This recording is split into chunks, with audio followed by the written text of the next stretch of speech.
सगळं पर्याय संपलं. जमीन जागा घरदार सगळं संपल्यानंतर ज्यावेळेस ऊसतोडी करायची त्यांच्यावरती वेळ आली आणि ऊसतोडी करत किरकोळ कामं करणं, रोजगारांचा जाणं असं विषय चालू होता. तर व्यवसाय काय करायचा, शेती तर 22-23 गुंठच वाटलेली येत होती. उद्योग व्यवसाय काय करायचा म्हणून वडिलांची पानपट्टी गावामध्ये आम्ही त्यात थोडी ऍडिशनल केली. पंक्चर दुकान टाकल्यानंतर बस चांगला बसला, आमचा 1000-2000 रुपयाचा दररोजचा गल्ला व्हायला लागला. त्यात आम्हाला समाधान होतं. आम्ही गावात ग्रामपंचायतचं इलेक्शन लावलं. दुर्दैवानं आमची अख्खी ग्रामपंचायत पडली. पॅनल अगदी म्हणजे कमीत कमी जे 2 अंकी आकडा असतात त्यामध्ये आम्हाला मतदान ग्रामपंचायत मिळालं. म्हणजे अक्षरशः लोकांनी नाकारलं त्या टप्प्यामध्ये आम्हाला. आम्ही सोसायटीचं इलेक्शन लावलं गावामध्ये आणि समोरच्या पार्टीला आम्ही म्हणलं आम्हाला एक तर जागा द्या. ती म्हणली एक तुम्हाला जागा मिळणार नाही. त्या गावामध्ये शहाजी पाटील साहेबांची विकास सोसायटी 13 आली. बापूंना कळलं की पोरागा खटपटी आहे, त्याला पुढे घेवाय. अक्षरशः आम्हाला लग्नात सुद्धा कोण पोखरायला देत नव्हतं. हा माणूस आम्हाला स्टेजवर बसवायचा, स्टेजवर नेता म्हणून आमची घोषणा करायचा. हे आम्हाला बरं वाटायचं. एवढंच हा नेता आम्हाला थांबला नाही.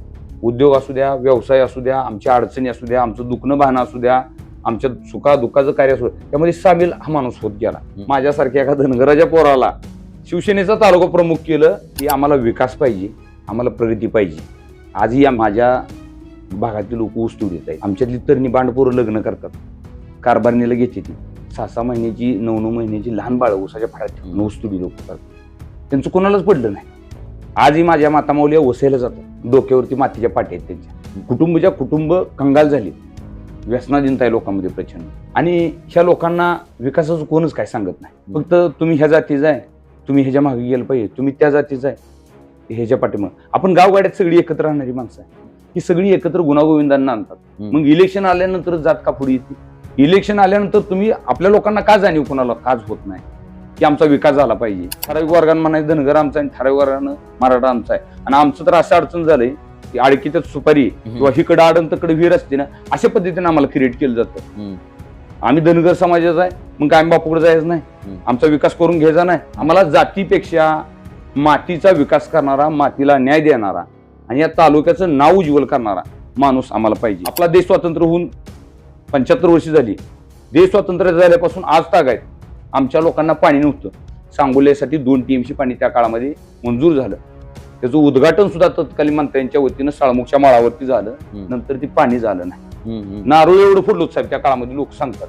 त्या नारळाचं पाणी आणलं असतं तर ऊसाचं एक पीक निघालं असतं, एवढं गडीन त्या काळात नारळ फुडलं. ते पाणी आम्हाला आलं नाही.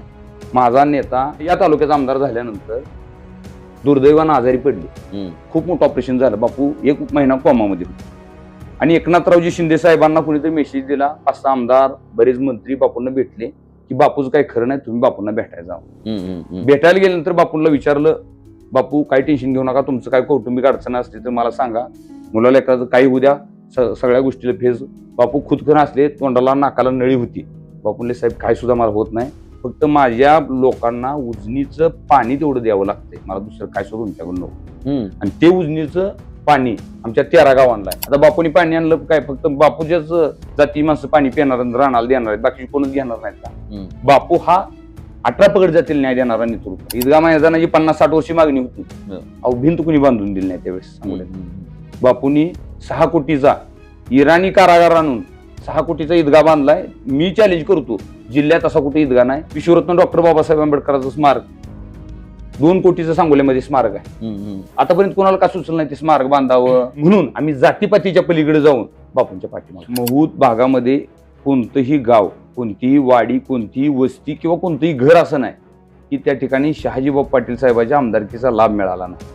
माझी पत्नी पंचायत समिती सदस्य असताना त्या गटातल्या जिल्हा परिषदेच्या शाळा असतील, त्या गटातली मंदिरं असतील, त्या गटामधील छोटी छोटी रस्ते असतील, जे पंचायत समितीच्या फंडातून शेतकऱ्याची अवजार असतील, त्यांना बियाणाच्या पिशव्या असतील, त्यांना खतं असतील, एखाद्याला ट्रॅक्टर घेऊन द्यायचं असेल, ती कामं आम्ही केली. आमच्या भागामध्ये जरी वरवरच्या वाटत असलं, सांगोला शांत आहे, सांगोला सुरक्षित आहे, सांगोलीमध्ये अतिशय शांतता पद्धतीने काम चाललंय, वस्तुस्थिती तशी नाही. एखाद्या सामान्य घरातल्या पोरानं जर शिवसेनेचा, शहाजी बापूचा किंवा माझा वैयक्तिक स्टेटस ठेवला किंवा आमच्या एखाद्या उमेदवाराचा स्टेटस जरी ठेवला तर त्याला 10 ते 15 लोकांचा फोन जातो, तू ते स्टेटस डिलीट कर. एखाद्या पोरानं युट्यूबला मुलाखत देताना जर सांगितलं की तालुक्यात चुकीच्या पद्धतीने चाललंय, शहाजी बापू पाटलांच्या काळात एवढं पाणी अरे मसरं वाढीन पावायला लागलीत, तर त्या पोराच्या घरी 10-20 माणसं जातात. त्याच्या बापाला धमकवते, त्याला धमकवते. म्हणजे प्रचंड वेगळ्या पद्धतीची दादागिरी केली जाते. पण आम्हाला अपेक्षित काय लोकांना आहे त्या भागामध्ये, तर विकासाची दादागिरी करा. विकासाचा एवढा निधी आणा की ती माणसं साईडला गेली नाही पाहिजे. मराठा समाजाच्या लोकांना जाऊन सांगायचं दादा लोटे तुमच्या विरोधात आहे, आणि इकडे धनगर समाजाला सांगायचं शहाजी बापूच्या मागे लागले पोरग, आपला काय नेता नाही का, आपली माणसं नाही का, शहाजी बापूच्या मागे हिंडायचं काय काम आहे. म्हणजे अशी आमची अडचण आहे. पण आम्हाला एवढंच सांगायचं आहे, आम्हाला जातीचं पातीचं भावकीचं कुठेही आम्हाला वाद करायचं नाही. आम्हाला आमच्या नेत्याची शिकवण आहे, आमच्या राज्याच्या नेत्याची एकनाथराव शिंदे साहेबांची शिकवण आहे, शहाजीभाऊ पाटील साहेबांची शिकवण आहे की सर्व जाती धर्माला आपल्याला पुढे घेऊन जायचं आहे. नमस्कार, मी अविनाश. महाराष्ट्र माझामध्ये आपणा सर्वांचं स्वागत. दर्शको, जिल्हा परिषदेच्या निवडणुकांची रणधुमाळी सुरू आहे आणि आपण वेगवेगळ्या जिल्हा परिषद गटामध्ये जाऊन तिथल्या लोकांशी संवाद साधतोय, उमेदवारांशी गप्पा मारतोय आणि या जिल्हा परिषदेच्या निवडणुकांमध्ये नेमकं त्यांचं लोकांबद्दलचं विजन काय, लोकांचं त्यांच्याबद्दलचं म्हणणं काय, या जिल्हा परिषदेच्या निवडणुकांच्या पाठीमागची राजकीय समीकरणं काय, अशा बऱ्याच अंगानं आपण बऱ्याच लोकांसोबत बोलतोय, संवाद साधतोय. महाराष्ट्र माझा वेगवेगळ्या भागामध्ये त्या संदर्भानं जाऊन काम करतंय. आज देखील माझ्यासोबत याच जिल्हा परिषदेच्या संदर्भानं बोलण्यासाठी सांगोला तालुक्यातल्या बहुचर्चित महत्वाचे असलेल्या महूद जिल्हा परिषद गटाचे उमेदवार, जे शहाजीबापू गटाचे शिवसेनेचे उमेदवार आहेत, ते दादासाहेब लवटे आपल्यासोबत आहेत. दादा, सगळ्यात पहिल्या व्हिडिओमध्ये अगदी मनापासून स्वागत. नमस्ते साहेब. खरं तर शिवसेनेचे तालुका अध्यक्ष आहात. त्याहून महत्वाची गोष्ट म्हणजे तालुक्यात शहाजीबापूंच्या नंतर जर स्टेजवर सगळ्यात फरडा वक्ता कोण असेल तर ते तुम्ही आहात. आणि त्याहून महत्वाची गोष्ट म्हणजे तुमच्या सांगोला तालुक्याला जे जातीय समीकरणामध्ये दुर्दैवानं गुंपलं जातं, जे तसं नाही व्हायला पाहिजे, किंवा एकूणच राजकारणामधनं जात हद्दबारच असायला पाहिजे, परंतु तरी देखील तुमच्या सांगोला तालुक्याच्या राजकारणामधली जी एक जातीय समीकरणं गृहीत धरली जातात, त्याच्यामध्ये मला वाटतं की धनगर समाजाचा महत्वाचा चेहरा असून सुद्धा शहाजीबापूंच्या पाठीमागे खंबीरपणानं उभा असलेल्या नाव म्हणून खरं तर तुमची ओळख आहे. बऱ्याच वेळा बऱ्याच वादामध्ये तुमचं नाव घेतलं जातं. कदाचित स्टेजवर ज्या पद्धतीने तुम्ही परफॉर्म करता, ज्या पद्धतीने तुम्ही संवाद साधता, ज्या पद्धतीचे शब्द फेकाय, कारण मला माहित आहे की बाबासाहेब देशमुख आणि बाकीच्या संदर्भानं, शेकापच्या संदर्भानं जेव्हा जेव्हा काही स्टेटमेंट येत असतात, तेव्हा सगळ्यात वादळी स्टेटमेंट कोणाचे असतील तर ते दादासाहेब लवटे यांचे असतात. एका बाजूला हे प्रचंड जनसंपर्क, एका बाजूला प्रचंड वादळी भाषण, असं असताना त्याच्या पोटामध्ये मात्र वेदनेची गोष्ट पुन्हा खूप मोठी आहे. ज्या पद्धतीची तुमची सुरुवात आहे, ज्या पद्धतीच्या कुटुंबातून तुम्ही येताय, खरं तर लोकांना कदाचित माहित नसेल की परवाच एक तुमचा व्हिडिओ सोशल मीडियावर प्रचंड व्हायरल झाला, शहाजीबापूंच्या संदर्भानं होता, की एका ऊसतोडी कामगाराच्या मुलाला त्यांनी जिल्हा परिषदेची उमेदवारी दिली आहे. ही लाईन आहे तुमची तिथली महूद मधली, आणि महूद मधल्या प्रस्थापितांना धक्का देणारा हा सगळा संपूर्ण तुमचा जीवनपट आहे. थोडंसं त्या पार्श्वभूमीच्या संदर्भानं बोलूया. पुन्हा बरेच तुमच्यावर आरोप करायचे जे राजकारणात समोरची लोक तुमच्यावर करतात, आणि मग महूदच्या या विकासाचं व्हिजन नेमकं दादासाहेब लवटे यांचं काय, या संदर्भानं गप्पा मारूया. मुळातच तुम्ही मगाशी बोलताना मला सांगितलं की पार्श्वभूमी तशी वेगळी आहे. संघर्ष आहे, पंक्चरचं दुकान चालवलंय, गावात साधी पानटपरी चालवली आहे, ऊसतोडी केली आहे, आणि मग हे असं पोरगं मागच्या वेळेला पंचायत समितीला घरचे आले निवडून, आता जिल्हा परिषद या रानांगणामध्ये, तालुक्यामध्ये आता चांगलं नाव घेतलं जातं ह्या पोराचं. कोण आहे दादासाहेब लवटे, काय होता आणि इथपर्यंत कशा आला? साहेब, वस्तुस्थिती बघितली तर मी अतिशय सामान्य घरातला पोरगा आहे.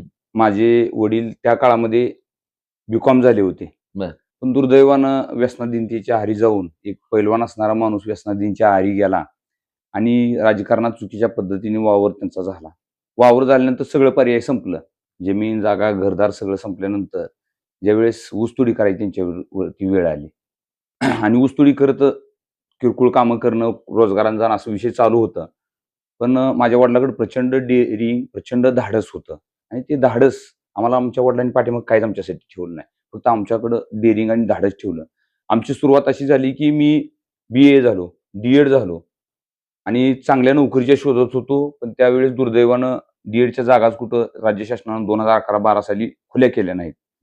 आणि न खुल्या केल्यामुळे आता व्यवसाय काय करायचा, शेती तर 22-23 गुंठच वाटलेली येत होती. मग उद्योग व्यवसाय काय करायचा म्हणून वडिलांची पानपट्टी गावामध्ये होती. आम्ही त्यात थोडी ऍडिशनल केली, आणि पानपट्टीत गावात जास्त चालणारा धंदा मसुबाला लोक आमच्या जादा यायची. मसुबाला लोक आल्यामुळे म्हणलं आपण पंक्चर दुकान टाकूया, आणि पंक्चर दुकान टाकल्यानंतर बस चांगला बसला, आमचा 1000-2000 रुपयाचा दररोजचा गल्ला व्हायला लागला. त्यात आम्हाला समाधान होतं. आणि सगळं करत असताना टप्प्याटप्प्यानं थोडं व्यवसाय वाढवलं, उद्योग वाढवलं, घरकुल मिळालं आम्हाला चांगल्या पद्धतीचं. पहिला गोटा काढला, चांगलं घरकुल बांधलं. घरकुल सगळं झाल्यानंतर आम्ही ठरवलं, आता आपण असंच बसलो गावात तर आपल्याला कोण काय विचारणार नाही. एवढं शिक्षण आहे, आता नोकरीची तर शाश्वती नाही, अजून काय उद्योगधंद्यात काय करता येतं का. आणि त्या टप्प्यामध्ये आमच्या एक लक्षात असं आलं की आपल्याला चांगलं बोलता येते, माणसात आपल्याला मिसळता येते, लोकांपर्यंत जाता येते, लोकांची भूमिका कळतीये, लोकांचं दैन्य दुःख आपल्याला कळते. लय मोठा नेता राहू द्या, पण आपल्याला कोणत्या तालुक्यात विचारावं एवढीच आमची बाबडी अपेक्षा होती. आणि आम्ही सगळीकडे प्रयत्न करून आलो, सगळ्यांना जवळ जाऊन आलो, लांब बसून आलो, जवळ जाऊन कानाला लागून आलो, पण आम्हाला कोणी विचारलंच नाही. आणि सुदैवाने एक दिवशी सकाळचा आम्ही दोघंच भाऊ एका मोटरसायकल येऊन शाजीबाब पाटलांकडे गेलो आणि आम्ही त्यांना सांगितलं, भगवान लवटीचे आम्ही मुलं आहे दोघं. मग त्या माणूस बापू भगवी लुंगी आणि पांढरं बनेल घालून खुर्चीवरती बसलं होतं आणि आम्हाला आश्चर्य वाटलं की एक एवढा तालुक्याचा नेता असणारा माणूस, माजी आमदार असणारा माणूस असं सहजवर आपल्याला गप्पा मारतो, चहा घेता का विचारतो आणि किरकोळ गोष्टी सुद्धा आपल्या संग शेअर करतो. मग आम्ही ठरवलं आता जायचं तर राजकारणात ह्या माणसाची मदत घ्यायची, भलं आपल्याला गावात काय मिळो न मिळो पण ह्या माणसाच्या सोबत राहायचं. आणि कालांतरानं आमचा संपर्क वाढत गेला, बापूचं येणं जाणं आमच्याकडे वाढलं, आमचं बापूकडे जाणं. आणि त्या टप्प्यामध्ये बापूंचं काम करणारा त्या टप्प्यामध्ये चेहराच कोण नव्हता, ताकदीचा चेहरा. गावोगावी नेते होते पण एक चेहरा जो गटाला असावा लागतो तो कोणच नव्हता. आणि आम्ही गावात ग्रामपंचायतचं इलेक्शन लावलं. दुर्दैवानं आमची अख्खी ग्रामपंचायत पडली. पॅनल अगदी म्हणजे कमीत कमी जे 2 अंकी आकडा असतात त्यामध्ये आम्हाला मतदान ग्रामपंचायत मिळालं. म्हणजे अक्षरशः लोकांनी नाकारलं त्या टप्प्यामध्ये आम्हाला. नंतर काय झालं, आम्ही सोसायटीचं इलेक्शन लावलं गावामध्ये आणि समोरच्या पार्टीला आम्ही म्हणलं आम्हाला एक तरी जागा द्या. ती म्हणली एक सो तुम्हाला जागा मिळणार नाही. मग आम्ही 5-6 मुलांचा ग्रुप केला आणि बापूचं मार्गदर्शन घेतलं. बापूंनी सांगितलं तुमचं अख्खं पॅनल तयार करा. पॅनल तयार करत असताना आम्हाला माणसं मिळेली नाही, ती 13 उमेदवार लागतात विकास सेवा सोसायटीसाठी. मग आम्ही घरातली पाया पडून 6 माणसं तयार केली, स्वतःच्या घरातली. माझ्या लवटी आडनाव असणारी 6 उमेदवार केली आणि बाकीचे 607 असे उमेदवार करून आम्ही पॅनल तयार केलं. आणि त्या टप्प्यामध्ये आमच्या समोरच्या पार्टीला वेळेचं भानच राहिलं ना, कारण बिनविरोधची परंपरा आमच्या गावाला होती. विकास सेवा सोसायटी ही गावात बिनविरोध झाली पाहिजे आणि एका पक्षाकडे गेली पाहिजे ही त्यांची पहिल्यापासूनची भूमिका होती. आणि त्यामध्ये त्या लोकांनी काय केलं, बिनविरोधच्या अपेक्षेपोटी निवांत जाऊन संध्याकाळी अर्ज भरू आणि बिनविरोध केलं म्हणून साहेबाकडे सबमिट करून अशा अपेक्षेने गेली. मग आम्ही 5-6 जण गेलो, 13 जणांचा अर्ज भरलो सूचकामार्फत आणि टायमिंगच्या पुढे गेल्यामुळं आम्हाला 13 संचालक बिनविरोध झाला. आणि त्या गावामध्ये शहाजीबाब पाटील साहेबांची विकास सोसायटी 13-0 आली आणि त्यामध्ये 6 संचालक उमेदवार न मिळालो, माझ्या घरातलंच करायची माझ्यावरती वेळ आली. बापूंना कळलं की पोरागा खटपटी आहे, त्याला पुढे घेऊय. अक्षरशः आम्हाला लग्नात सुद्धा कोण पोखरायला देत नव्हतं. आम्हाला वाटायचं कोणाला लग्नात जाऊन तर आपण पोखरावं, पोखरायला कोण देत नव्हतं. हा माणूस आम्हाला स्टेजवर बसवायचा, स्टेजवर नेता म्हणून आमची घोषणा करायचा, हे आम्हाला बरं वाटायचं. एवढंच हा नेता आम्हाला थांबला नाही. उद्योग असू द्या, व्यवसाय असू द्या, आमच्या अडचणी असू द्या, आमचं दुखणं बहाणं असू द्या, आमच्या सुखा-दुःखाचं कार्य असू द्या, त्यामध्ये सामील हा माणूस होत गेला. आणि आम्ही विचार केला, जातीपातीपेक्षा विकासाला महत्व देणारा, आपली जवळून विचारपूस करणारा, आपलं वडिलाचं क्षेत्र हरवलं असताना आपल्या पाठीमागं ताकदीनं उभा राहणारा, मी आहे तू काही कर, बरोबर ताकदीनं तुझ्या पाठीमागं आहे. आज या तालुक्यामध्ये असा कोणच माणूस कोणाला आढळत नव्हता. म्हणून आम्ही ठरवलं आता बाकीचं सगळं आपल्यासाठी विषय महत्वाचं नाहीत, तर आपल्यासाठी महत्वाचा माणूस, खमक्या माणूस कोणतं असणं महत्वाचं आहे. आणि एक आधार म्हणून त्या नेत्याच्या मागं आम्ही आलो आणि नेत्यानं आम्हाला 2016ला त्या गटामध्ये पंचायत समितीला कोण माणूसच तयार होई नाही. प्रचंड बलाढ्य माणूस पुढे उभा राहिल्यामुळं कोण माणूस तयार होई नाही. पण नेत्याने आम्हाला घरी बोलून विचारलं, उमेदवारी घेतो का? म्हणलं बापू पैशाचं पाकच बिघडलंय, कसं करायचं? नेत्याने सांगितलं किती जुळतील? म्हणलं उचला उचली करून काय 2-3 लाखापासून मी जुळवू शकतो, ह्याच्यापेक्षा माझ्याकडे जास्त काय होत नाही. तू पैशाचं बघू नको, नवरा बायको गाडीवर बसा आणि घर टू घर पाया पडायला चालू करा, 100% तुम्हाला मी उमेदवार देतो. आणि नेत्यांनी मला उमेदवार दिली आणि 1800 मतानं माझी पत्नी या ठिकाणी सांगोला पंचायत समितीवरती सदस्य झाली. अशी आमची राजकारणामध्ये सुरुवात झाली. अशी सुरुवात होत असताना या राज्यामध्ये एकनाथरावजी शिंदे साहेबांच्या नेतृत्वाखाली बापूंनी खूप मोठा एक निर्णय घेतला तालुक्याच्या विकासाचा. आणि हा विकासाचा निर्णय घेत असताना तालुक्यामध्ये मागं बघणारा एक खमक्या माणूस कोणता असावा अशी बापूची भावना झाली. आणि त्यावेळेस पदाधिकाऱ्यांची निवड झाली. मला त्या ऑफिसमध्ये कल्पना सुद्धा नव्हती. नेत्यांनी मला बोलवून घेऊन सांगितलं की सांगोला तालुक्याचा शिवसेनेचा तालुका प्रमुख तुला व्हायचा आहे. आणि ती जबाबदारी नेत्यानं टाकली. मला त्या नेत्याबद्दल एवढा विश्वास आहे की एका सामान्य घरातल्या माणसाला, ज्याची पार्श्वभूमी नाही, ज्याचा वडील ऊसतोडी करत होता, जो मुलगा पंक्चर काढत होता, ज्याला स्वतःची 2 व्हीलर नाही, अशा पोराला पंचायत समितीचा सदस्य केलं या ठिकाणी. आणि तालुक्याचा शिवसेनेचा तालुका प्रमुख, राज्यात मुख्यमंत्री शिवसेनेचा असताना, बापू स्वतः आमदार असताना माझ्यासारख्या एका धनगराच्या पोराला शिवसेनेचा तालुका प्रमुख केलं. आणि साहेब सांगतो 6000 कोटीचा निधी जात असताना मी दररोज पत्र बघत होतो आणि दररोज आम्हा सगळ्याला विचारून, माझा नेता विचारून, आमच्यासारख्या सामान्य पोराला विचारून तालुक्यात निधीचं वाटप करत होता आणि विकासाची कामं करत होता. मग एवढा मोठा खमक्या नेता असताना कुठेही दुसरीकडे न विचार करता आपण विकासासाठी आणि विकासासाठी काम करायचं या भूमिकेतून आम्ही बापूचं कार्यकर्त्याचं बापूने आम्हाला फॅक्टरी एक तयार केली तालुक्यात. माझ्यासारखे असंख्य नेते बापूंनी तयार केले. याचं उदाहरण साहेब सांगायचं झालं तर सांगोला नगरपालिकेचे आनंदभाऊ माने ते सुद्धा अतिशय सामान्य घरातला मुलगा आहे. बरोबर. त्या माणसाला शहाजीबापू पाटील साहेबाच्या माध्यमातून पहिल्यांदा पत्नी नगराध्यक्ष 3000 मतानं आणि काल बापू एकटं पडलं असताना सुद्धा 5000च्या फरकानं नगराध्यक्ष आणि 15 नगरसेवक आणलं. तर बापूंनी कुठेही जातीपातीचं राजकारण न करता विकासाचं काम या तालुक्याला जे विकासासाठी युवकांचा असेल, महिलांचा असेल, दलित वर्गाचा असेल, पीडित, शोषित, अन्यायित या सगळ्याला न्याय द्यायची भूमिका बापूंनी केली. ते नेतृत्व आम्हाला मान्य आहे. आणि वयाच्या 70व्या वर्षी सुद्धा खूप मोठ्या आजारातून हा माणूस माघारी आला. खूप मोठ्या आणि प्रचंड इच्छाशक्तीच्या जोरावरती एक महिना कोमात असणारा माणूस त्या इच्छाशक्तीच्या जोरावरती माघारी आला. आणि एवढ्या ताकदीचा माणूस आमच्यासारख्या माणसाला तुम्ही लढा मी तुमच्या पाठीमागे आहे म्हणतो हे सगळ्यात आमच्यासाठी मोठं आहे. हे एका बाजूला बापूंबद्दल इतकं प्रेम आहे. बापू नेता घडवणारी फॅक्टरी, सर्वसामान्याच्या कुटुंबातल्या पोराला जे पोरग ऊसतोडी करत होतं, पंक्चर काढत होतं, अशा पोराला बापून नेताखाली एका बाजूला हे बापूंबद्दलचं प्रेम आहे. परंतु दुसऱ्या बाजूला आपण धनगर समाजातले असून सुद्धा बाबासाहेब देशमुखांवर असा काय राग आहे की माणूस स्टेजवर चढला म्हणलं की असा तुटून पडतो त्या सगळ्या ह्याच्यामध्ये. हे काय आहे नेमकं? किंवा हे कधी असं वाटलं नाही का, कधी असं प्रेशर येत नाही का की बाबा आपल्या परिवारातली लोक कोण तुम्हाला असं बोलतात का कधी की बाबा तू धनगर समाजामधला आहे, तू विरोध करू नको? आता तुमचं एक हाल मला दिसतंय सांगोल्यामध्ये, तो प्रश्न मी तुम्हाला पुढे विचारणार आहे, तो राखून राहू द्या. म्हणजे दादासाहेब लवटेंची अडचण अशी आहे की सांगोला तालुक्यामध्ये मराठा समाजामध्ये असा संभ्रम निर्माण केला जातो की दादासाहेब लवटे हा मराठा समाजाच्या विरोधातला माणूस आहे आणि धनगर समाजामध्ये असा संभ्रम निर्माण केला जातो की हा धनगर समाजाचा असून बाबासाहेब देशमुखांना विरोध करतो, तो बापूच्या बाजूने जातो म्हणजे तो समाजाच्या विरोधाचा आहे. खरं तर तुम्ही कोणाच्या विरोधात आहात, कुठल्या वृत्तीच्या विरोधात आहात आणि काय आहे तुमचं नेमकं?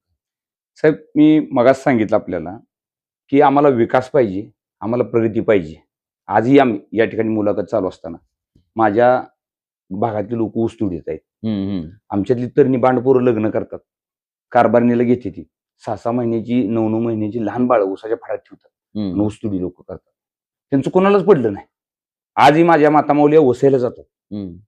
डोक्यावरती मातीच्या पाट्या आहेत त्यांच्या. कुटुंब कंगाल झाली, व्यसनाधीनता आहे लोकांमध्ये प्रचंड. आणि ह्या लोकांना विकासाचं कोणच काय सांगत नाही. फक्त तुम्ही ह्या जातीचा आहे, तुम्ही ह्याच्या मागे गेलं पाहिजे, तुम्ही त्या जातीचा आहे, ह्याच्या पाठीमाग. आपण गावगाड्यात सगळी एकत्र राहणारी माणसं आहे. त्याचं धनगर असेल, सनगर असेल, हटकर असेल, माळे असेल, पोळे असेल, साळे असेल, तेली असेल, तांबोळी असेल, मुसलमान असेल, लिंगायत असेल, परीट असेल, गडशी असेल, नाभिक असेल, दलित समाजाची गावखेड्यातली गावकुसाच्या बाहेरची माणसं असतील, दारात दररोज येणारी 18 पगड जातीची माणसं आपली असतील, ही सगळी एकत्र गुणागोविंदांना आणतात. मग इलेक्शन आल्यानंतर जात का पुढे येते?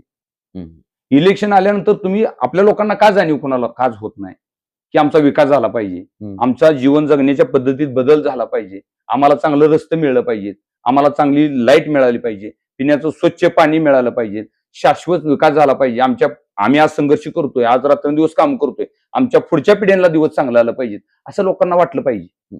आणि असं वाटणारं एकमेव नेता आहे तालुक्यामध्ये, ते शहाजीबापू पाटील आहेत. म्हणून आम्ही त्यांच्या पाठीमागे आहे. आम्हाला जातीपेक्षा मातीचा विकास करणारा, मातीला न्याय देणारा आणि या तालुक्याचं नाव उज्ज्वल करणारा माणूस आम्हाला पाहिजे. आमचा आणि देशमुख कुटुंबाचा कुठेही वैरवाद नाही, ना आमचा त्यांचा बांधाला बांध आहे, ना आमचं भाऊभाऊकीचं भांडण आहे, ना देणं घेणं, आमचं काही नाही. आम्हाला जो माणूस या तालुक्यामध्ये विकासाचं व्हिजन आमच्या पुढे मांडतो. आज वयाच्या 70व्या वर्षी सुद्धा 6000 कोटीचा आपला देश स्वातंत्र्य होऊन 75 वर्ष झाली. देश स्वातंत्र्य झाल्यापासून आज तागायत आमच्या लोकांना पाणी नव्हतं. उजनीचं 2 TMC पाणी जे बारामती, इंदापूर, माळशिरस भाग उजनीचं पाणी वापरतो, सांगोल्यासाठी 2 TMC पाणी त्या काळामध्ये मंजूर झालं. त्याचं उद्घाटन सुद्धा तत्कालीन मंत्र्यांच्या वतीनं साळमुखच्या माळावरती झालं. नंतर ते पाणी झालं नाही. नारळ एवढं फुडलं साहेब त्या काळामध्ये लोक सांगतात. त्या नारळाचं पाणी आणलं असतं तर उसाचं एक पीक निघालं असतं, एवढं गडीन त्या काळात नारळ फुडलं. ते पाणी आम्हाला आलं नाही. माझा नेता आमदार झाल्यानंतर माझा का म्हणतो तर जो आमच्या हृदयातच आहे तो माणूस, तो नेता या तालुक्याचा आमदार झाल्यानंतर दुर्दैवानं आजारी पडले. खूप मोठं ऑपरेशन झालं. बापू 1 महिना कोमामध्ये होते. आणि एकनाथरावजी शिंदे साहेबांना कुणीतरी मेसेज दिला, 5-6 आमदार, बरेच मंत्री बापूंना भेटले की बापूचं काही खरं नाही, तुम्ही बापूंना भेटायला जावं. भेटायला गेल्यानंतर बापूंना विचारलं, बापू काही टेन्शन घेऊ नका, तुमचं काय कौटुंबिक अडचण असली तर मला सांगा, मुलाला एखादं काही होऊ द्या, सगळ्या गोष्टीला फेस. बापू खुदखन असले, तोंडाला नाकाला नळी होती. बापूले साहेब काय सुद्धा मला होत नाही, मी ह्याचा माघारी सांगून माझ्या जाणार, काही काळजी करू नका, फक्त माझ्या लोकांना उजनीचं पाणी तेवढं द्यावं लागतंय, मला दुसरं काय सुद्धा तुमच्याकडून नको. आणि ते उजनीचं पाणी आमच्या 13 गावांना आहे. इटकी आहे, त्यामध्ये कटपळा आहे, खवासपुरा, लोटीवाडी, आचकदानी, बागलवाडी, सुवर्णवाडी, वाकी, शिवणं, कमलापूर, ही जी 58,000 एकराला जे पाणी आता आलंय त्याची पाईपलाईन चालू आहे, ही बापूच्या माध्यमातून आलंय. हे आमच्या लोकांचं जीवन बदललंय. आज मतदानाचा काळ आहे. गावातले लोकांपैकी 25% लोक आमची जगासाठी बाहेर गेले, देशोधडील लोक गेलेत. अनेक कुटुंब आमची व्यसनाधीनतेने संपलेत. मग त्यासाठी शाश्वत विकास आम्हाला गरजेचा आहे. त्यासाठी आम्हाला पाणी आमचं पाहिजे. आमच्याकडे असं ओसाड माडरा नाही, फक्त मेंढरं चारायची आणि उन्हाळ्याच्या काळामध्ये काळ्यारानला इकडे बार्शी, लातूरपर्यंत मेंढरं फिरायला जातात. मेंढके सुद्धा आमच्यात उन्हाळ्यात दिवसात राहत नाहीत. इतकी आमच्या भागाची वाईट अवस्था, दयनीय अवस्था आहे. याच्यावरची कोणीच बोलायचं नाही. फक्त ठराविक वर्गानं म्हणायचं धनगर आमचा आहे, ठराविक वर्गानं मराठा आमचा आहे. आणि आमचं तर असं अडचण झालंय की आडकीतच सुपारी किंवा हिकडं आडन तकडे विहीर असते ना, अशा पद्धतीने आम्हाला क्रिएट केलं जातं. आम्ही धनगर समाजाचा आहे, मग आम्ही बापूकडे जायचं नाही, आमचा विकास करून घ्यायचा नाही. आमच्या वडिलांना आमच्यासाठी 22 गुंठ जागा ठेवली होती, त्यात वाढ करायची का वर्गणी विकून तर आम्ही रान विकून मोकळं व्हावं. म्हणजे आम्हाला आमचं कुटुंब सक्षम करायचं आहे. आम्हाला आमच्या पिढ्या अनेक अडचणीत गेलेत, अनेक दारिद्र्यात गेलेत, अनेक कष्टात गेलेत, अनेक व्यसनाधीनतेत गेलेत. त्यामध्ये बदल घडवायचा आहे आम्हाला. आमचं जीवन सुखी करून आमच्या येणाऱ्या पिढ्यांचं जीवन सुखी करायचं आहे. आणि त्यासोबत आमची माणसं सुखी आम्हाला करायची आहेत. या ठिकाणी जातीचं कुठंच येत नाही. आता बापूनी पाणी आणलं काय, फक्त बापूच्याच जाती माणसं पाणी पिणार, राणाला देणार आहेत, बाकी कोणच घेणार नाहीत का? बापू हा 18 पगड जातील न्याय देणारा नेतृत्व आहे. बापू हा हिंदू आधी शिवसेना पक्षाचं मानलं जातं. लोक म्हणतात बापूचं हिंदुत्व अख्ख्या तालुक्याला मान्य आहे. बरोबर. मी ते नगरपालिकेमध्ये बघा ना, बारकाईनं ईदगाह मैदानाची संकल्पना, ईदगाह मैदानाची 50-60 वर्षी मागणी होती. अहो, भिंत कुणी बांधून दिली नाही त्यावेळेस. बापूंनी 6 कोटीचा इराणी कारागार आणून 6 कोटीचा ईदगाह बांधलाय. मी चॅलेंज करतो, जिल्ह्यात असा कुठे ईदगाह नाही. म्हणजे असं 18 पगड जातीसाठी काम करणारं नेतृत्व आहे. विश्वरत्न डॉक्टर बाबासाहेब आंबेडकरांचं स्मारक 2 कोटीचं सांगोल्यामध्ये स्मारक आहे. आतापर्यंत कोणाला का सुचलं नाही ते स्मारक बांधावं. दलित समाज बांधवाच्या फक्त भावनेशी खेळायचं, त्यांना कुठं विभक्त करायचं, त्यांच्यात गटतट निर्माण करायचं, अशानं राजकारण न करता या तालुक्याला आपण शाश्वत काहीतरी देणं गरजेचं आहे. प्रगतीची दिशा देणं गरजेचं आहे. आणि या ठिकाणी शेतकरी असेल, कष्टकरी असेल, शेतमजूर असेल, कामगार असेल, यांना कुठेतरी चांगल्या भूमिकेनं नेणारं नेतृत्व पुढं आहे. आणि म्हणून आम्ही जातीपातीच्या पलीकडे जाऊन बापूंच्या पाठीमागे थांबतो. खरं तर आता हे तुमचा विचार सांगोलच्या लोकांनी खरं तर घ्यायला पाहिजे. कारण दादासाहेब लवटे जे बोलतायत ते फार महत्वाची गोष्ट आहे की तुम्ही एक लाईन वापरली की बापूंनी आणलेलं पाणी काय एकटा मराठा समाज किंवा एकटा धनगर समाज पित नाही, ते 18 पगड जातीनं ते पाणी जाते, किंवा कुठलाही विकासाचा एखादा रस्ता असू दे, सगळेजण ते वापरणार आहेत. सांगोलमध्ये ही पद्धत मोडली पाहिजे, हे माझं पत्रकार म्हणून व्यक्तिगत मत आहे. की सांगोलमध्ये जे तुमच्या धनगर समाज ह्याच्या मागं, मराठा समाज त्याच्या मागं, काय धनगर इकडं, हे जे उघड राजकारण केलं जातं ते अतिशय दुर्दैवी असं माझं व्यक्तिगत पत्रकार म्हणून मत आहे. आणि तुम्ही जर कसंही वागायला तरी चालतंय, पुन्हा जातीच्या वर्ण लोक पुन्हा शेवटच्या दिवशी एकत्र येतात नावाची जी संकल्पना आहे ती तुमच्या तालुक्याला उद्ध्वस्त केल्याशिवाय राहणार नाही.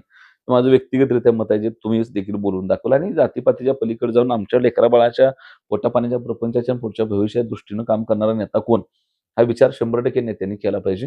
हे सगळं होत असताना जर दादासाहेब लवटेंचं म्हणणं हे आहे की विकास झाला पाहिजे, बदल झाला पाहिजे, तर उद्या महूद गटाच्या निवडणुकीमध्ये जिल्हा परिषदेला लोकाला सामोरं जात असताना समाजातल्या शेवटचा घटक तुमच्याकडे आशेनं बघतो की तुम्ही आम्हाला काय देणार आहे. अशा वेळेला दादासाहेब लवटे विकासाचं कोणतं विजन घेऊन मोहोतकरांच्या समोर जात आहेत, आणि दादा लवटेकडे असं काय आहे की मोहोतकरांनी त्यांना मतदान केलं पाहिजे? पहिल्यांदा साहेब मी एवढंच सांगतो, मोहोतकरांनी मतदान यासाठी केलं पाहिजे की माझ्या नेत्यानं 40 वर्षाच्या राजकीय संघर्षामध्ये 10 वर्ष आमदार झाले, त्याची फक्त 2.5 वर्ष मिळाली. महूद भागामध्ये कोणतंही गाव, कोणतीही वाडी, कोणतीही वस्ती किंवा कोणतंही घर असं नाही की त्या ठिकाणी शहाजीबाबू पाटील साहेबांच्या आमदारकीचा लाभ मिळाला नाही. महिम सारख्या गावामध्ये 5,000 लोकसंख्या, 6,000 लोकसंख्या असणारं महिम गाव आहे. त्या गावामध्ये 60 कोटीचा निधी. महूद गावामध्ये तुम्ही जावा, जो रस्ता सांगोल्यापासून महूदपर्यंत आणला 300 कोटी 400 कोटीचा रस्ता ते बापूंच्या काळामध्ये झाला. कटपळ पासून गारडीपर्यंत जो कासाळ वाडा येतो, त्या कासाळ वाड्यावरती जे बंधारं पूल जे झाले ते बापूंच्या काळामध्ये झालं.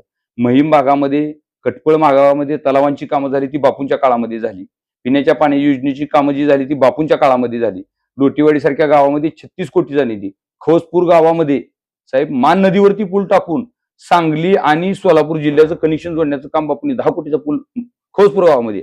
बर. खवसपूर गावची लोकसंख्या 4,000. 2 जिल्ह्याला जोडण्यासाठी त्या नेत्यानं 10 कोटीचा पूल त्या गावामध्ये मंजूर करून आणला आणि विठलापूरवरून डायरेक्ट उंबरगावला म्हणजे मधून 10 किलोमीटरचं अंतर कमी करण्याचा राज्य महामार्ग मंजूर करून त्याचं काम सुद्धा पूर्ण केलं. म्हणजे त्या नेतृत्वानं त्या भागामध्ये 250-300 कोटीची कामं केली. पहिली गोष्ट. आणि त्या कामाच्या जोरावरती आम्ही पहिल्यांदा मतं मागू. त्याच पद्धतीनं आमच्यासारखे सामान्य कार्यकर्ते लोकांची आधार कार्ड काढण्यापासून रेशन कार्ड काढण्यापर्यंत आम्ही लोकांची कामं केलीत. माझी पत्नी पंचायत समिती सदस्य असताना त्या गटातल्या जिल्हा परिषदेच्या शाळा असतील, त्या गटातली मंदिर असतील, त्या गटामधील छोटी छोटी रस्ते असतील, जे जे पंचायत समितीच्या फंडातून शेतकऱ्याची अवजार असतील, त्यांना बियाणाच्या पिशव्या असतील, त्यांना खतं असतील, एखाद्याला ट्रॅक्टर घेऊन द्यायचं असेल, ती कामं आम्ही केलीत. गोविंदांना जरी जिल्हा परिषद सदस्य होते त्या माणसाच्या माध्यमातून वड्याचं रुंदीकरण आम्ही केलं, खोलीकरण केलं, नाले सफाईची कामं केली, मंदिरांना निधी दिला, बोरची कामं केली, या ठिकाणी देवाबत्तीची कामं केली. म्हणजे जे जे करता येईल ते पंचायत समितीच्या सदस्याच्या माध्यमातून, जिल्हा परिषदेच्या सदस्याच्या माध्यमातून आणि या ठिकाणी आमदार साहेबांच्या माध्यमातून आम्ही प्रचंड त्या भागामध्ये कामं केलीत. पण साहेब पाठीमागे एवढी कामं कमी होती, एवढी कामाची संख्या कमी होती, एवढं खड्डं होतं मोठं मोठं की ते मोजवून आता कुठेतरी लेवलमध्ये आलंय. आणि आता इथून पुढे कामं करत असताना महूद भाग हा ऐतिहासिक भाग आहे. व्हिक्टोरिया राणी त्या काळामध्ये महूदमध्ये आली होती आणि त्या भागामध्ये तिला खिलार गाई आवडली. व्हिक्टोरिया राणीला पांढरी शुभ्र माळरानावरती हिंडणारी खिलार गाई आवडली आणि ते महूदचा जो बाजार आहे ते खिलार गाईसाठी प्रसिद्ध आहे. त्या बाजारामध्ये जो खिलार बैल खिलार गाईचा नंबर काढला जातो ते अख्ख्या देशभर त्या काळामध्ये गाजायचा. पण आताच्या काळामध्ये ती परंपरा मोडखळीत आली आहे. ते आमच्या लक्षात आलंय की व्हिक्टोरिया राणीनं आजही रेस्ट हाऊस बांधलेलं महूदच्या साईडला तसंच आहे. आम्हाला ते खिलार जातीच्या गायीची पैदास आमच्या भागामध्ये खूप मोठ्या ताकदीनं होती. गोवंशाची जी आता या सरकारनं गोवंशाला वाढवण्यासाठी मदत केली आहे, त्या खिलार गायीच्या जातीची पैदास आमच्या भागामध्ये चांगली, अतिशय सुंदर देखण्या गायी आमच्या भागामध्ये आहेत. त्या गायी आम्हाला देश पातळीवरती आणायचे. महिमसारखं भाग आहे साहेब. राज्यामध्ये सगळ्यात जास्त दुधाचं उत्पन्न, आपल्या जिल्ह्यामध्ये सगळ्यात जास्त दुधाचं उत्पन्न कुठं होत असेल तर ते महिम गावामध्ये, ज्याचं साधारणतः 1 लाख लिटर ते 70,000 लिटरचं दूध दिवसाला महिममध्ये संकलन होतं. पण त्या महिम भागामध्ये शासनाच्या वतीनं कोणतीही फॅसिलिटी नाही. मग त्या ठिकाणी आमच्या डोक्यात जसं डाळिंब संशोधन केंद्र काढताय, पशुधनाचं संशोधन केंद्र काढताय, तसं दूध व्यवसायाचं संशोधन केंद्राचा एखादा प्रस्ताव तयार करून शेतकऱ्यांना चांगल्या पद्धतीची मदत कशी करता येईल याचंही आमच्या डोक्यामध्ये संकल्पना आहे. आमच्या भागामध्ये मातंग समाजाची लोक आहेत. किरसुनी अतिशय सुंदर बनवतात साहेब. आमच्या महूद भागामध्ये, चिक महूद भागामध्ये बनवलेली किरसुनी अखंड जिल्हाभर जाते आणि अतिशय सुबक, अतिशय सुंदर. माळरानामधून ती फळं आणायची, ते झाडायचे, त्याच्या सुतळ्या वळायच्या आणि ती चांगल्या पद्धतीने सुबक अशा सुंदर किरसुन्या आपण जशा पाडव्याला सणासुदीला किरसुन्या तो लक्ष्मी म्हणून पुसतो घरामध्ये, गावखेड्याकडे आजही पुसतो. आता शहरामध्ये झाडू वगैरे आले तो विषय नाही, पण गावखेड्यामध्ये आजही आपण किरसुनी पुसतो. ती किरसुनी कुठं बनते हे कोणच याचा विचार करणार, तर ती आमच्या महूद भागात बनते साहेब. आणि अतिशय सुबक कलाकार ती किरसुनी बनवतात. ठराविक लोक आहेत, ठराविक माता भगिनी आहेत, पण त्यांच्याकडे कोणच बघत नाही. मग आम्हाला तो विषय या देशाच्या पातळीवर, राज्याच्या पातळीवर, जिल्हा परिषद आणि पंचायत समितीच्या माध्यमातून मांडायचा आहे की हे लोकांना कुठं पुढे आणलं पाहिजे. हा उद्योगधंद्याला कुठंतरी या ठिकाणी देशाच्या पंतप्रधानांनी मेड इन इंडियाचा एवढा मोठा संकल्पना आणली आहे, त्यात अनेक उद्योगधंद्याची या ठिकाणी सुरुवात केली आहे. आमच्या डोक्यामध्ये हाही उद्योग त्यामध्ये कुठेतरी समावेश करून त्याचं एक फिक्स ट्रेडमार्क तयार करून या उद्योगालाही चालना देऊन आपल्या भागाचं नाव लौकिक कसा पुढे करता येईल आणि रोजगाराच्या 2 संधी कशा निर्माण करता येतील या दृष्टीने आमचा प्रयत्न साहेब त्या भागामध्ये करणार आहे. आम्ही मतं मागत असताना आम्ही सुशिक्षित आहे, BA DED आहे. आम्ही काय असं म्हणजे कमी शाळा शिकलोय ह्याला काहीच कळत नाही, उगा अडणार आहे म्हणून राजकारणात आलोय किंवा पैशाचा लय माज आहे म्हणून आम्ही राजकारणात आलोय अशातला भाग नाही. तर आमच्या डोक्यामध्ये एक संकल्पना आहे. गावखेड्यातला आजही तरुण रोजगाराच्या शोधात आहे, त्याला या शासनाच्या माध्यमातून त्याच्या योजना त्याच्यापर्यंत पोहोचवणं आणि त्याला शासनापर्यंत पोहोचवणं याचा दुवा म्हणून काम करायला सध्या काळामध्ये कोण तयार नाही. प्रत्येक जण मोठी गाडी करतोय, पुढारी होतोय आणि या ठिकाणी फिरत बसतोय. आम्हाला तसं करून चालणार नाही. आमची माणसं पुढे आम्हाला नाही येत. आज असंख्य तरुण आहेत, त्यांना दिशाच नाही, त्यांना बाजूच कळत नाही, कुठं जावं याचं म्हणजे दिशाहीन लोक झालीत. सोशल मीडियाच्या माध्यमातून आजही लोक भडकवली जातात, कुठेतरी वेगळ्या मार्गाला त्यांना लावलं जातं. निश्चित. मग या तरुणांना कुठं स्वयंरोजगाराचा निधी करता संधी देता येते त्या बँकिंग क्षेत्रातून यांना पुढे कुठं काय मार्गदर्शन करता येतंय का? हजारो कोटी द्यायला सरकार बसलंय, पण घेणाऱ्यांना ते कळ नाही कोणत्या कसं माध्यमातून येते किंवा कसं येतंय. हम्म. याचंही आम्हाला कुठंतरी या ठिकाणी एखादं केंद्र उभा करून या सगळ्या लोकांना आणून त्यामध्ये, त्याचप्रमाणे महिला बचत गटाचा आमच्या भागामध्ये प्रचंड महिला बचत गट आहे. हम्म, हम्म, या ठिकाणी कुटुंब चालवत असताना पुरुष जरी घरातला रोजगाराला गेला हम्म, तरी हम्म. महिला बचत गट चालवणं, त्याच्या मीटिंग अटेंड करणं, त्या बचत गटाला कर्ज गोळा करणं, ते कुटुंबाच्या उपजीविकेसाठी त्याचा वापर करणं, मुलाच्या शिक्षणासाठी त्याचा वापर करणं, लेकराबाळाच्या लग्नासाठी वापर त्या पैशाचा करणं, असा प्रकार चालू आहे. पण याचं सक्षमीकरण, याचं सबलीकरण झालं पाहिजे आणि बँकांनी 2 मिनिटात त्यांच्या कर्जाच्या प्रक्रिया पूर्ण झाल्या पाहिजेत. त्यांना सुलभ पद्धतीने कर्ज मिळलं पाहिजे, त्याची परतफेड सुद्धा सुलभ पद्धतीने झाली पाहिजे. एखाद्या माता भगिनीला दुर्दैवानं काय आजार झाला, अपंगत्व आलं, एखादीचं निधन झालं तर ते पैसे कुटुंबाला भरावे लागतात. त्याच्यासाठी विमा काय आणता येतोय का? त्यांना त्याचं संरक्षण देता येतंय का? याच्याही दृष्टीनं आम्हाला ताकदीनं काम करायचं आहे. आणि आम्ही गावखेड्यातल्या लोकांचं या ठिकाणी प्रतिनिधित्व करणार आहे. गावखेड्यातले अनेक प्रश्न आहेत. बरोबर. रस्त्याचा प्रश्न किरकोळ वाड्या वस्त्यावरले आहेत, लाईटीचं कुठं कुठं प्रश्न आहेत, पाण्याचा नॉर्मल काय प्रश्न शिल्लक जे बापूच्या काळात भरपूर कामं झालीत, पण जी काही शिल्लक राहिले ती ताकदीनं मांडून ती लोकांपर्यंत पोहोचवण्यासाठी आम्ही चांगली माणसं आहे आणि आम्हाला जनमानसाची भावना कळते. प्रचंड गरिबीतून आम्ही पुढे आलेलो माणसं आहेत, ज्या म्हणजे गरिबी जी टोकाची गरिबी असते ते आम्ही अनुभवली. त्यामुळे गरिबाचं दुःख काय, सामान्यांचं दुःख काय, एखाद्या गरिबाच्या घरात असणारी अडचण काय, याची आम्हाला पूर्णपणे जाणीव आहे आणि या जाणीवेतून आम्ही काम करणारी माणसं आहे आणि आम्ही प्रचंड नम्र असणारी माणसं आहे. लोकांना आज जरी आम्ही स्टेजवरनं कडाकडा बोलतो, टोकानं बोलतो, असं जरी वाटत असलं तरी आमचं अंतकरण प्रचंड निर्मळ आहे. आमच्या मनामध्ये कुणाबद्दलही द्वेषी भावनाची द्वेष नाही, कुणाबद्दलही कपट नाही किंवा कोणतीही खुनशी प्रवृत्ती आमच्या मनामध्ये नाही. आमचा एक अजेंडा फिक्स आहे, या तालुक्याचा विकास करत असताना गोरगरिबाला, सर्वसामान्य घटकाला पुढे घेऊन जायचं आहे. वरनं कडाकडा बोलतो, टोकानं बोलतो, असं जरी वाटत असलं तरी आमचं अंतकरण प्रचंड निर्मळ आहे. आमच्या मनामध्ये कुणाबद्दलही द्वेषी भावनाची द्वेष नाही, कुणाबद्दलही कपट नाही किंवा कोणतीही खुनशी प्रवृत्ती आमच्या मनामध्ये नाही. आमचा एक अजेंडा फिक्स आहे, या तालुक्याचा विकास करत असताना गोरगरिबाला, सर्वसामान्य घटकाला पुढे घेऊन जायचं आहे आणि गोरगरिबाला, सामान्य घटकाला पुढे घेऊन जात असताना नेत्यानं 5 वर्षात केलेला विकास आम्ही गोरगरिबासाठी राबलेलो आणि लोकांना याची जाणीव आहे साहेब. आज आम्ही गावखेड्यामध्ये ज्यावेळेस बैठक करतो, कुणालाही 4 पोरांना फोन केला तर 100-200 माणसं गोळा होतात, बैठकी करतात आणि त्या लोकांना विश्वास पटला की सर्वसामान्यातली माणसं आहेत. आम्हाला काही खुर्ची लागत नाही, चटेवर बसतोय, भुईला बसतोय, कट्ट्यावर बसतोय, पारावर बसतोय, कोण आमच्यापेक्षा कमी वयाचा असो, जादा वयाचा, कोणा आमचं पाय धैर्याची तयारी आहे. म्हणजे आम्ही सर्वसामान्यात मिसळून काम करणारी माणसं आहे आणि आमची सगळ्या बाजूनी तयारी आहे सर्वसामान्य माणसाला सामावून घ्यायची. आणि त्यामुळं नेत्याने केलेली कामं, आमची सर्वसमावेशकता ही सगळं पुढे घेऊन या आमच्या गटाला पुढे कसं घेऊन जाता येईल, गटातील चांगल्या पद्धतीची कामं कशी करता येतील हे व्हिजन घेऊन आम्ही लोकांपुढे जाणार आहे. खरं तर एका बाजूला हे सगळं आहे, म्हणजे दादासाहेब लवटे असं सांगतात की मी स्टेजवरनं कडाडलो तरी अंतःकरणामध्ये विनम्र आहे. दुसऱ्या बाजूला मात्र एक वेगळं वातावरण आहे की तिथं मात्र प्रचंड दहशत आहे, धमकावलं जातंय, वैयक्तिक लेवलला येऊन चौकशा केल्या जात आहेत. आता सुद्धा आम्ही काम करत असताना बऱ्याच ठिकाणी ग्राउंडवरनं ग्राउंड रिपोर्टच्या माध्यमातून लोक बऱ्याच गोष्टी बोलून दाखवतात. सांगोला जसा वाटतो तसा आतनं नाही. सांगोला तशा अर्थानं बराच दहशतीचा आहे. सांगोला दमदम. आता तुमच्यात दोन्ही बाजूला आहेत. तुमच्यात शहाजी बापूंवर आरोप केले जातात की तुम्ही तालुक्यात दहशत केली. तुम्ही लोक आरोप करता की समोरच्या माणसाने दहशत केली. खरं तर मी ज्यावेळेस शहाजी बापूंना त्यांच्या मुलाखतीमध्ये विचारलं होतं की कधी तुमच्याकडनं दहशतीचं राजकारण झालंय का? त्यावेळेस शहाजी बापूंनी सांगितलं की मी माझ्या आमदारकीच्या काळात कधी एक फोन पोलीस स्टेशनला केला नाही की ह्याला आत टाका, त्याला बाहेर काढा, ह्याचं दम द्या, त्याला दम द्या. मी कधी वैयक्तिक कार्यकर्त्याला फोन करून दम दिला नाही किंवा तो असं का करतो, असं केलं नाही असं विचारलं. मला सवय आहे, माझ्या लोकांवर माझा विश्वास आहे. मी लोक मोकळी सोडतो. लोक समोर गेली तरी चालते ती, लोक समोरच्या स्टेजवर असले तरी चालते ती. मला माहिती आहे माझी लोक माझ्या निवडणुकीच्या मतदानामध्ये मला येऊन मतदान करते ती. त्यामुळे मला फार असा कार्यकर्ता समोर बसवून त्याला नजरेखाली ठेवूनच काम करायची सवय नाही. हे शहाजी बापूंनी मला माझ्या मुलाखतीमध्ये पाठीमागे तुम्ही बघू शकता सांगितलं. पलीकडच्या मात्र बाजूला ती परिस्थिती नाही. कधी हे दहशतमुक्त वातावरण व्हायचं, व्यक्तिगतरित्या धमकावणं तुमचं बंद व्हायचं किंवा काय वातावरण आहे तुमचं हे? किंवा ही दहशत दिसते ग्राउंड रिपोर्टच्या माध्यमातून ज्यावेळेला आम्ही लोकांकडे जातो, बऱ्याच लोकांना बोलायचं पण बोलत नाहीत. तर हे काय आहे सांगोल्यामध्ये? तुमच्या भागात पण हे खूप जास्त आहे. साहेब आमच्या भागामध्ये जरी वरवरच्या वाटत असलं, सांगोला शांत आहे, सांगोला सुरक्षित आहे, सांगोल्यामध्ये अतिशय शांतता पद्धतीने काम चाललंय, वस्तुस्थिती तशी नाही.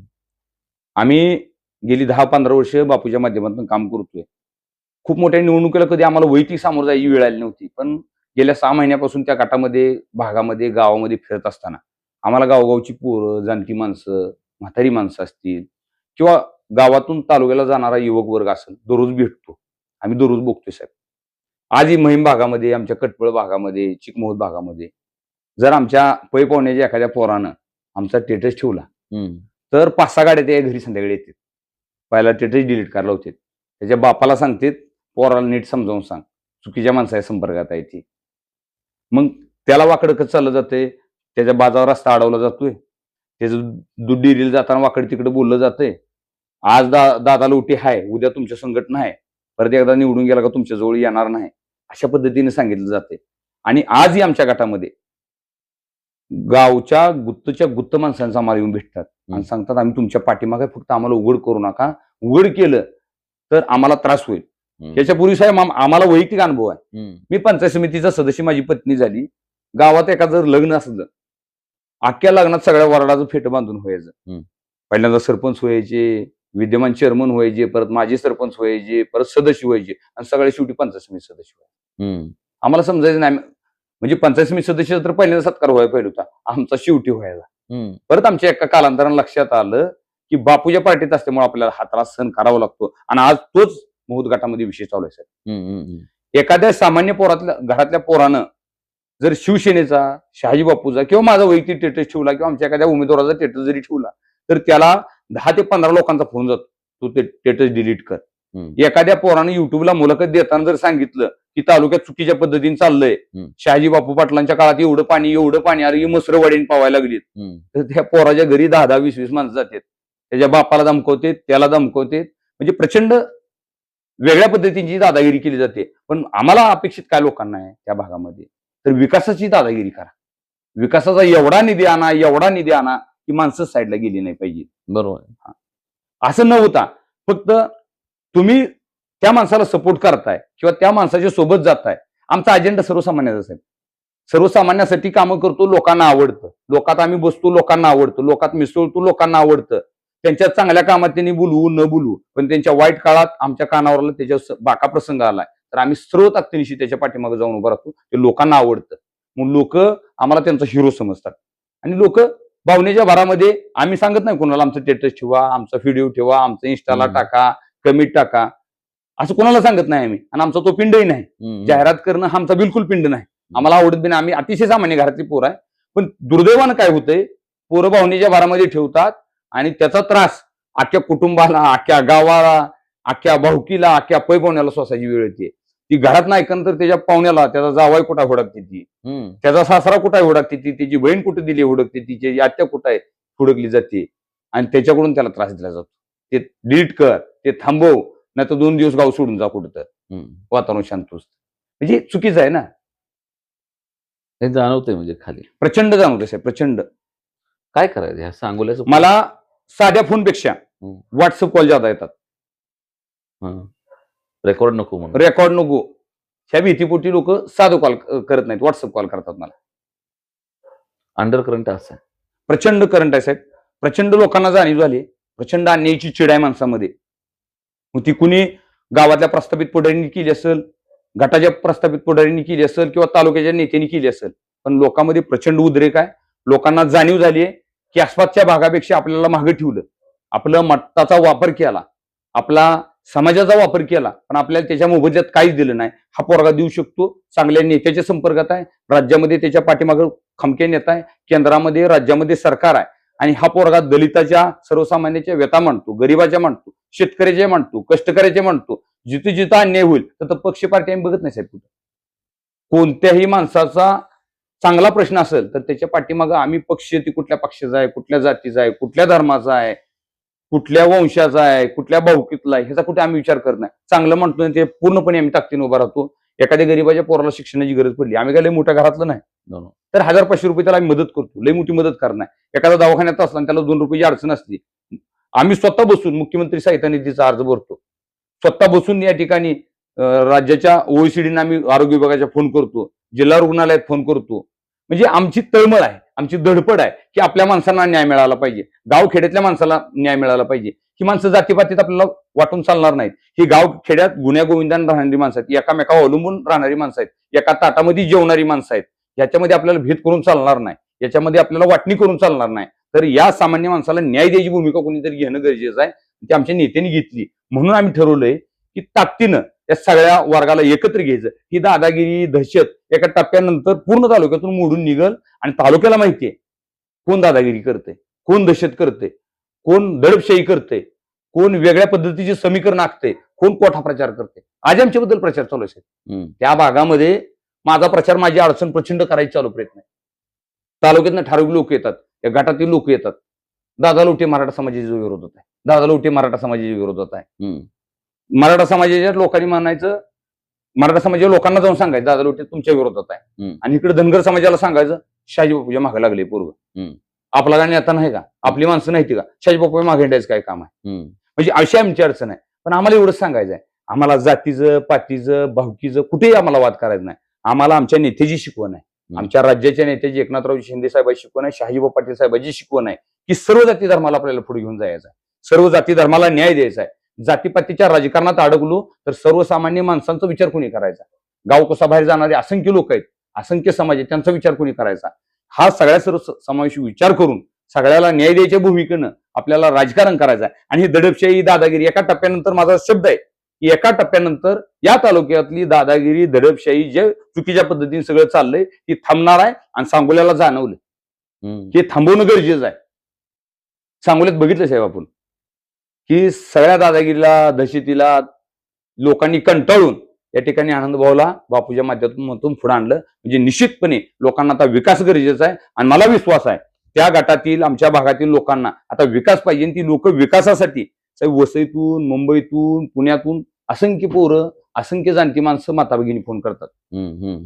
आम्ही कुणाच्या गाडीत येऊ द्या, कुठल्या बी इष्टीने येऊ द्या, कुठल्याही पक्षाच्या इष्टीने येऊ द्या, मत हे तुम्हाला देणार, मत हे धनुष्यबाणाला देणार. कारण आमच्या सामान्य घरातलं पोरग आहे. आणि सामान्य घरातलं पोरग असून कुणालाही न भीता तालुक्याच्या स्टेजवरनं बोलतोय, गटातनं न भीता, दादागिरीला कुणाच्याही न भीता, दहशतीला न भीता, कुणाचाही विचार न करता सर्वसामान्याची भूमिका आणि सर्वसामान्याची गोरगरिबाची भाषा करते. त्यामुळे आम्ही त्याच्या पाठीमागं ठाम उभा राहणार आहे. ही लोकांची भावना आहे साहेब. खरं तर हे सगळं कालच्या नगरपालिकेच्या निवडणुकांमध्ये बी दिसत होतं. सांगोला तालुक्यामध्ये शहाजी बापूंच्या पराभवानं सांगोल्याचं नुकसान झालं ही भावना अनेकांनी बोलून दाखवली. ती विकास कामाच्या जोरावर होती. तुम्ही ज्या पद्धतीची भूमिका मांडताय ह्यातनं एका अर्थानं मला व्यक्तिगत जे समोर मुलाखत बघताय त्यांनाही समृद्ध वाटेल. मला तुमच्या शेजारी बसून देखील जास्त समाधान आहे. यासाठी वाटतंय की कोण तर सांगोल्यामध्ये हे जाती धर्माचं राजकारण उद्ध्वस्त करायचं म्हणतंय आणि विशेषतः ते धनगर समाजातला तरुण म्हणतो, हे मला अजून जास्त आशावादी वाटते. कारण काय आहे की मराठा समाजाची भूमिका जात असताना ते अनेक पद्धतीने जाते. तो तशा अर्थानं कुणी त्याचं मस्तक भडकावून ती मतं संघटित करावी असा प्रयत्न करत नाही, कारण तो स्वयंभू आहे. परंतु दुर्दैवानं तुमच्या धनगर समाजाच्या बाबतीमध्ये मात्र एक वेगळ्या भूमिका निर्माण करून एक गट्टा मतं कशी पदरात पडते या पद्धतीच्या भूमिका अनेक वेळा अनेक ठिकाणी, आणि तो एकच समाज काय अनेक समाजाच्या बाबतीमध्ये ह्या भूमिका पार पाडल्या जातात. परंतु ह्या सगळ्यांना तिरांजली देऊन विकासाच्या संदर्भानं सांगोला तालुक्याला पुढे घेऊन जावे आणि सर्वसामान्याचा प्रश्न महत्वाचा आहे म्हणून त्याची सोडवणूक करूया असं कोणतरी एक शहाणा माणूस सांगोल्यातनं म्हणतंय, महोद गटातनं म्हणतंय. ही सांगोलकरांसाठी देखील निश्चितपणानं अशीची गोष्ट आहे. तुमच्या संबंध मुलाखतीमधनं मला तुमची सगळ्यात आवडलेली गोष्ट हे की प्रत्येक प्रश्नाचं तुमच्याकडे एक नेमकं उत्तर आहे, स्पष्ट उत्तर आहे. तुमची राजकारणात येण्याची भूमिका स्पष्ट आहे, तुमची राजकारणात काम करण्याची भूमिका स्पष्ट आहे, तुमचं इथल्या लोकांबद्दलचं व्हिजन तुमचं स्पष्ट आहे. मला वाटतं तुमचं हे स्पष्ट असणंच कदाचित उद्या महोदकरांना अपेक्षा आवडेल आणि त्यातून महोदकर ज्या पद्धतीने तुम्ही म्हणाल तसं पलीकडे दहशत असेल तर छुपं मतदान करतील. आज ही परिस्थिती मला माहित आहे की तालुक्यामध्ये तुमच्या एखादा व्हिडिओ करायला जाणं, एखादा शॉर्ट रील्स काढणं, मला बऱ्याच पोरांचे फोन आले की आमचा तेवढा व्हिडिओ काढून टाका, हे करा, ते हे सगळं आहे. ह्या सगळ्यावर देखील त्या ठिकाणी मात करून तुमची लोक समर्थपणाने तुमच्या सगळ्यांच्या पाठीमागे खंबीरपणाने उभा राहतील. तुम्ही जर लोकांच्या प्रश्नासंदर्भाने भांडत असाल, तुम्ही लोकांची दुःखाची गोष्ट करत असाल, तुम्ही लोकांच्या वेदना सोडवून म्हणत असाल, तुम्ही लोकांच्या प्रश्नाला हात घालत असाल, तुम्ही लोकांना जाती धर्माच्या पलीकडे जाऊन विकासाचं राजकारण करून म्हणू शकत असाल आणि तुम्ही इथं लोकशाही मूल्यांचं संवर्धन आणि जतन करणार असाल तर सांगोल्यातली ही सुज्ञ जनता तुमच्या पाठीमागे खंबीरपणाने उभा राहील.